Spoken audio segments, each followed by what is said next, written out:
does a lava lamp work?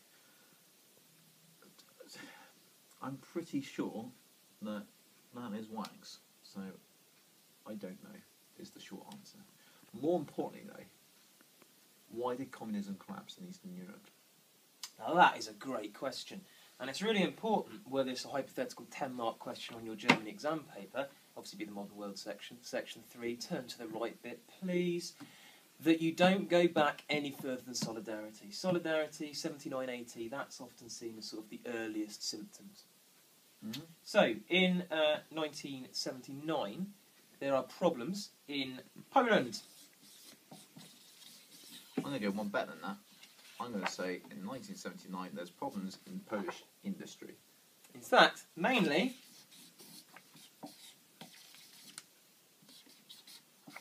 in shipbuilding, okay, which is really important because this is one of the major industries in Poland, and that's why Solidarity has so much power. Brilliant. So, Solidarity, what is it very quickly? Solidarity is a trade union movement that is protesting not against politics. It is protesting because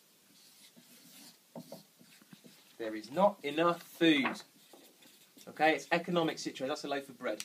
It's economic situation. Okay, wages aren't high enough. Meat prices are going up. There's not enough food. Economically, Solidarity is showing communism isn't working. Now, Lech, he likes his meat.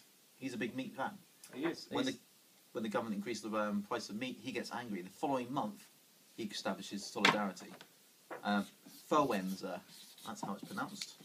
Or, if you want to pronounce it correctly, Wallachia. Did you know that 9.4 million workers joined Solidarity by 1980? That was at the peak. And that is 1/3 of all of the workers. That is why it was such a powerful movement. That's not really important, to be honest. No, don't know that. Just focus on this. 1/3 of workers, 9.4 million. That shows that the government had to deal with it. And it does. It starts off by accepting some of their demands. I just wanted to prove that I could spell Jaruzelski. Nice. Military leader. Military leader. There used to be a civilian government. That means that the normal politicians were running the country. Military guy takes over and says, no, I'm the leader now. And for the next 9 months, he negotiates with Mr. Lech Wałęsa. How does that work out, though? Negotiations going quite well? No, not really, because in the end what they do is they lock 10,000 members of Solidarity up, including Lech Wałęsa. And once again, this proves, and this is why Solidarity is so important, this proves that the only way to prop up communism is with the army. And it's also the first time that the Russians haven't propped it up, which of course is going to be very important. In fact, in an opinion poll in November 1981, 91% of people said they trusted Solidarity, yet only 11% of people said they trusted the Communist Party. So that's pretty important. Although not as important as this man here, Mikhail Gorbachev. I want to go back to something. Where's my Lech Wałęsa card? Here he is.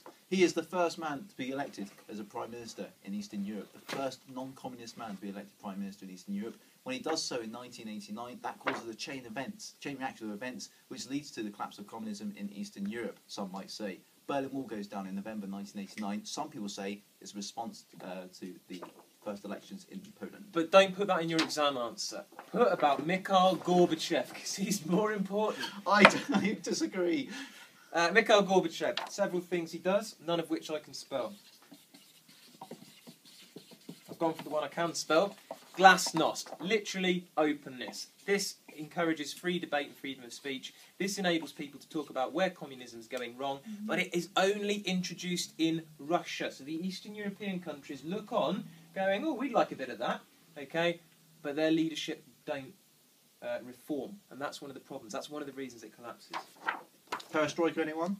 A little bit of perestroika. Privatisation. Privatisation, finally legal to make a profit. That's quite new. Kind of goes a little bit against communism and everything it stands for, but hey, people want to make a profit. So that's legalised too in the mid-80s. That just shows that communism economically doesn't work. As does this, the Afghan war. Gorbachev has to pull out of the Afghan war because it is costing a whopping $8.2 billion a year. And basically, they can't afford it. In fact, they also can't afford... No, not Brezhnev. They also can't afford...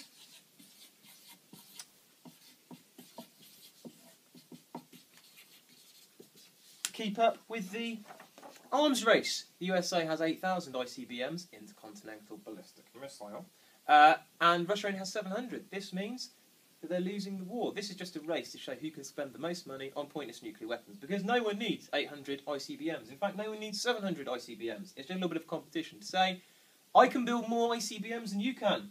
I can write more notes than you can, because I'm better. Russia has to pull out. The other way that Russia starts saving money is by withdrawing troops from Eastern Europe. Worse than that, though, Gorbachev goes to the Warsaw Pact countries and says, do you know what? The Brezhnev Doctrine, that promise that we're going to go into your country and help solve problems, that's not true anymore. I'm going to scrap it. So he scraps the Brezhnev Doctrine. That's a bit of a problem. That's a Russian tank. It's not allowed anymore. Dramatic. Bit of a problem because no one in the Warsaw Pact believes him and they think, oh, well, worst comes to worst, he'll send in tanks, it's fine. But he doesn't. And that's why I take you back to Gorbachev being quite important. So in your 10-mark hypothetical answer, you mentioned solidarity, you mentioned perestroika and glasnost, you mentioned the Afghan war, you mentioned the arms race, you include a key fact, you ignore the bit Mr. Simpson said about whatever it was, I can't remember, and you get 4 marks. My class, include the bit I did.